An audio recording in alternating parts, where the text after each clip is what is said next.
But you're just going to be just twiddling your thumbs. You know what I mean? If you study the laws of nature, it does not work that way. You know what I'm saying? Nature is not interested in who and what we are emotionally. Nature's only concern is to sustain itself.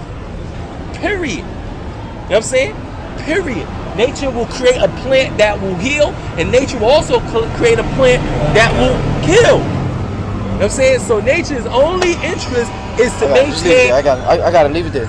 Is to maintain the balancing of itself. You know what I'm saying? It's not interested in all that God and heaven. You pray to God, brother? You know what I'm saying? No. You pray to God at night? I don't pray to God tonight. Who you pray to, See, brother? what most people fail to realize is that when you pray, you're speaking to God. But when you meditate, God is speaking to you. You know what I'm saying? It's a whole different paradigm. You know what I'm saying? Because true spirituality is developed based on one putting themselves through a discipline. And a discipline is aligning oneself with the ability to take on a hardship and find peace within it. Period. You know what I'm saying? So anything outside of that, anything outside of developing one's character, that's why we had the mystery systems. That's why we had rites of passage. That's right. You know what I'm saying? It's because it was to mold the crystallization of spirituality, which is all living organic matter. All living organic matter is the crystallization of cosmic intelligence. You know what I'm saying? Because in the entire universe, based on occultic science, is all mind. You know what I'm saying? So we're all a reflection of a thought process. Why do you use a cultic, that terminology that Brother Rashid also uses it, when the scriptures say that is a no-no when it comes to the Creator? I don't understand. You know what I'm saying? Why? Because for one thing, Brother Rashid, that's my first cousin. Oh yeah, Brother Rashid, Right? big You know what ups. I mean? Now, secondly is the occult.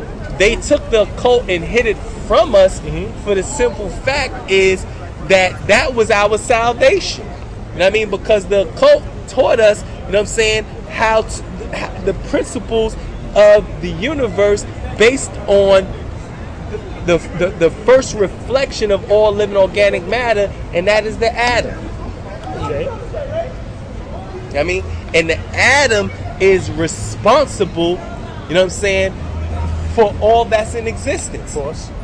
Period. You know what I'm saying? So if they teach you, if you learn about the principles of the atom, when you start dealing with the proton, neutron, and electron, and then when you go beyond the atom and you start dealing in the realms of antimatter, and you start moving out of the laws of duality, you know what I'm saying? That's how you find true salvation, because how can I put this? The very fact that the sun has come into creation is Luciferian, because the sun disrupts the natural order of peace within the triple blackness of space and the cosmos. The sun disrupts that peace. That's Luciferian. So the occult then has nothing to do with the worship of Satan. No, because there's no such thing as God and the devil. There's no such thing as God and the devil. The only thing that matters, the only thing that is relevant is universal law and principality.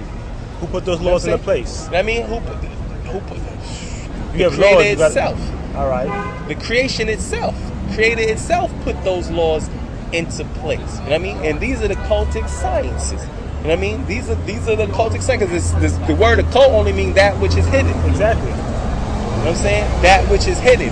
And they had to come up with that term because at the time, you know, anybody who was studying occultic science was put to death. Exactly, yes. You know what I mean? Because their whole purpose was to diminish and desecrate the female principle. Well, what's your opinion on God and the devil, brother? My opinion? Well, according to the text, there are individuals of another level. What I'm hearing from the different brothers who are speaking, they don't really exist in the sense of a God and the devil.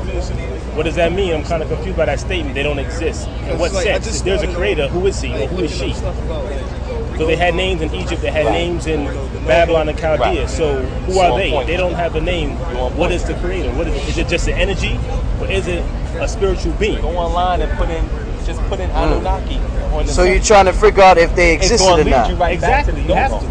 So if you say Jesus didn't exist, or Yahshua didn't exist, or Muhammad didn't exist, then Yahweh didn't exist. And who is Yahweh? And if Yahweh isn't the true creator, then who is? We have several different names in different cultures, so who are they? That deals with the planetary ask this brother as well. now the brother is trying to figure out if Jesus, Yahweh, Muhammad, if these are actual historical figures. So being that you into metaphysics, brother, who is Jesus metaphysically? Did he exist historically? Jesus, the problem is that we've become too literal as a result of being too dense within the material realm. You know what I'm saying? And the principles that are being taught in the Bible are not to be taken literally, because the word Yahweh represents the four cardinal points of the universe, which is fire, air, water, and matter. Period. You know, we use terms like Jesus and different things of that sort because they were sigils, they were archetypes. You know what I mean? Because the way our consciousness processes information is not based on words, it's based on symbolisms. Why didn't the master teachers teach that? Who do you mean by the who's the master teacher? Elijah Muhammad, you know what I'm saying? All these different men, Malcolm X, Martin Luther King. I mean, Chancellor Williams, Henry Clark, they didn't believe in no Christ anyway, you know what I'm saying, or Muhammad. So I think about the equation, but the so-called religious spiritual leaders, they never taught that aspect of it. And that's not that way from what I've ever heard. They always talk about how Allah is the God, and he's saying there is no God. So that means Elijah Muhammad is a liar. It has to be Kabbalah, because there's no God. He said Allah is God. The brothers out here saying there is no Allah. So that's what's very confusing. We have these men who said they was. I think that they in a lot of ways they focused on teaching spiritual principles based on things that were outside of ourselves. Okay. You know what I mean? Okay. As opposed to being able to identify with the principle introspectively. You know what I mean? Because we dealing with centripetal and centrifugal forces. That which moves outward in, and that which works inward out. You know what I mean? So there is an exchange. You know what I'm saying? There is an exchange of understanding that God is most prominent within the minuscule. You know what I'm saying? But now, do you think these brothers knew the true science and they chose not to talk about it? I believe some. Because Martin Luther King was boule. Yes, he was. Oh, yeah. You know he knew the metaphysics behind Jesus and all that, but he chose to keep it on through a historical aspect. So do you feel they think the people just wasn't ready to hear that? Just like Elijah knew that. Elijah said, we shouldn't eat pork. But Elijah also knew beef wasn't good for us as well. But he didn't feel as though the people was ready to hear all that. So he gave it to us slowly. Yeah, he always talked about giving the babies. Yeah. But that put you back though. So But now you come to this barrier. What they were saying, you got to relearn and refigure what they said is accurate or not. So you're again fighting against what you've been taught and what you believe and what is really the truth. How would you know? Because you're being taught. Look at it like a lot of the stuff that Elijah taught, like it was always classified as just stepping stones into higher knowledge. So he laid a foundation, and it's for us to take it to the next level. There you go. Yeah. I mean, he wasn't going to be around forever to carry you. I got you. The information was pertinent at that time. Okay. The debate, I know. In 2007, I got you, sis. that All right. information is no longer relative. So it's